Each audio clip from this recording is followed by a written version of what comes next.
Praise the lord. హల్లెలూయా.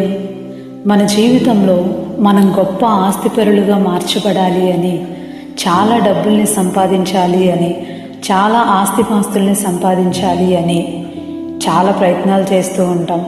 ఎంతో ప్రయాసపడుతూ ఉంటాం.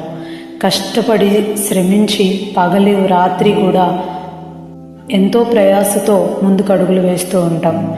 కానీ ఎంత కష్టపడినా కూడా మనం అనుకున్నటువంటి ఆ యొక్క దిశకి చేరకపోవటాన్ని బట్టి, మనం అనుకున్నటువంటి స్థాయిలోనికి చేరకపోవటాన్ని బట్టి మన హృదయం చాలాసార్లు కృంగిపోతూ ఉంటుంది.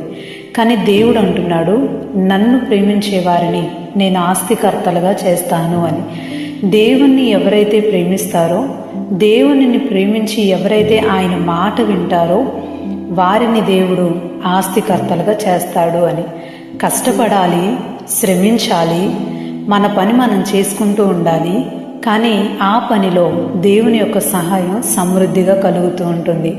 మనం దేవుణ్ణి ప్రేమించి ఆయన మాట వింటూ వాటిని అంగీకరించి మనం నడుచుకోగలిగితే మనం దేవుణ్ణి ప్రేమించే వారం అవుతాము. అలా ప్రేమించడాన్ని బట్టి దేవుడు మనల్ని ఆస్తికర్తలుగా చేస్తాడు. దేవుణ్ణి ప్రేమించండి, దీవించబడండి. ఆమేన్.